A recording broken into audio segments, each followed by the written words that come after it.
लालकुआ तराई के ग्रामीण इलाकों में हाथी और लेपर्ड का आतंक चरम पर। लगातार बढ़ती वन्यजीव गतिविधियों से त्रस्त ग्रामीण अब उबले पड़े हैं।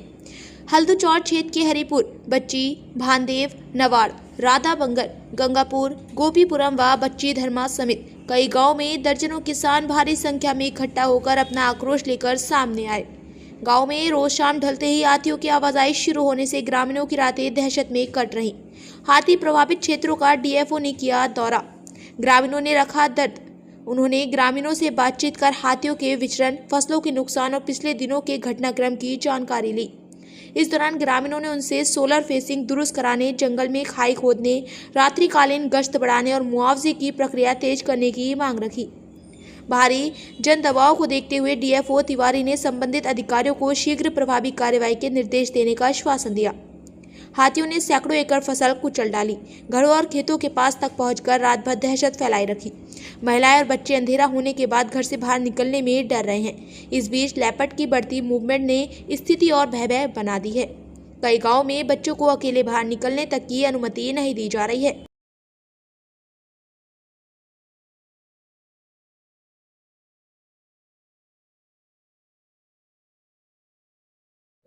देखिए, ये जो क्षेत्र हमारा है, इस क्षेत्र में पिछले 4-5 साल से फसल क्षति की कम शिकायतें आती थी और हम लोगों की तरफ से यहाँ दीवार भी बनी हुई है, सोलर फेंसिंग भी लगी हुई है और हाथी को रोकने के लिए खाई भी बनाई गई है। लेकिन इस साल कुछ अप्रत्याशित रूप से ज़्यादा हाथी का इस क्षेत्र में आवागमन हो रहा है, जिससे निश्चित रूप से ग्रामीणों की फसल की भी क्षति हो रही है।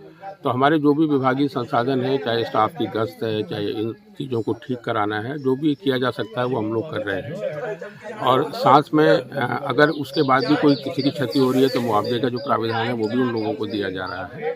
और यहाँ आ जाने का उद्देश्य ये है कि मौके पर जाके स्थिति को देख करके जो ग्रामीणों के सुझाव हैं उनको भी सुन करके एक ऐसी रणनीति बनाई जाए, किस तरीके से काम किया जाए कि उनको उनकी समस्या में दूर करने में थोड़ा मदद मिले। वहीं डीएफओ साहब, किसानों का ये भी कहना है कि 2014 से उन्हें क्षतिपूर्ति नहीं मिली है, जो कि सरकार के द्वारा और वन विभाग के द्वारा दी जाती थी।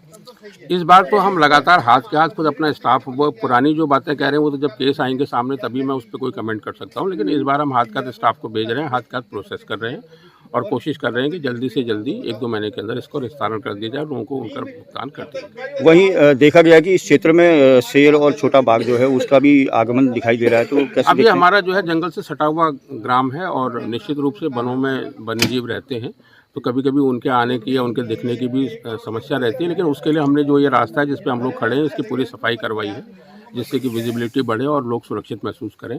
सोलर लाइट भी कई जगह दी है और अगर और कहीं रिक्वायरमेंट होगी तो उसको भी देने का प्रयास करेंगे।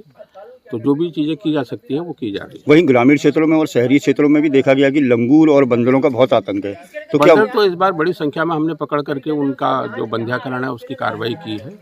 अभी हल्दूचौर, दौलिया, देवरामपुर इन क्षेत्रों में देखा जा रहा है कि लंगूरों का आतंक और बंदरों का आतंक बढ़ गया है, तो क्या मेरे पास कल पहली बार एक फ़ोन आया है, उसको स्टाफ भेज करके दिखवाते हैं हम लोग को इसमें क्या किया जा सकता है। लेकिन जहाँ तक बंदरों की बात है तो बंदरों का लार्ज स्केल बंध्याकरण हम लोगों के द्वारा किया गया है। तो अभी क्षतिपूर्ति की अगर बात की जाए तो क्या किसानों को जो पहले पूर्व में नहीं मिली है तो क्या उसके लिए कुछ करेंगे आगे? अब उसके तो जब पेपर आएंगे सामने, बिना पेपर के तो कोई चीज़ नहीं हो सकती ना। मैं भी सुन रहा था कुछ लोग उस चीज़ की शिकायत कर रहे हैं, लेकिन वो जो भी चीज़ें हैं जब उसके पेपर मेरे सामने आएंगे तभी उनका भुगतान की कार्रवाई की जा सकती है। तो फिलहाल क्या लग रहा है, हाथी को कैसे रोका जाएगा? हाथी को रोकने के लिए हमारे पास जो तरीका है वही परंपरागत तरीके हैं। इतनी बड़ी आप देख रहे हैं वॉल बना रखी है, खाई खोदी हुई है और सोलर फेंसिंग लगा रखी है, लेकिन हाथी नहीं रुक रहा है। हाथी फिर भी अपने लिए कहीं ना कहीं से रास्ता निकाल ले रहा है, तो फिर उसको भगाने के लिए स्टाफ आता है, ग्रामीण हमारी मदद करते हैं, वो भी उसको करते हैं। क्या वन विभाग भी कोई नया रास्ता निकालेगा? अब वही सब बातें चर्चा हम लोग कर रहे हैं कि लोगों का अनुभव क्या है, उनके सुझाव क्या है। जो हमारी तकनीकें हैं वो तो हम सारी प्रयोग कर रहे हैं। तो क्या हाथी की तकनीक ज़्यादा है वन विभाग से? नहीं समझा मैं। हाथी जो है वो तकनीक निकाल ले रहा है, लेकिन वन विभाग तकनीक नहीं निकाल पा रहा है, उससे पहले फसल उजड़ जा रही है। हाथी एक बहुत लंबी दूरी चलने वाला जानवर है और वो जिस क्षेत्र को हमने सुरक्षित किया है, कई बार उससे बहुत आगे से जाकर के कहीं और से घुस करके भी आ जाता है। तो अब जब समस्या है तभी तो हम यहाँ आ रहे हैं, अगर वो नहीं आ रहा होता तो फिर हमारे आने का कोई मतलब नहीं था। क्या लगता है त्वरित रूप से किया जाएगा समाधान? किया जा रहा है, प्रयास लगातार जारी है।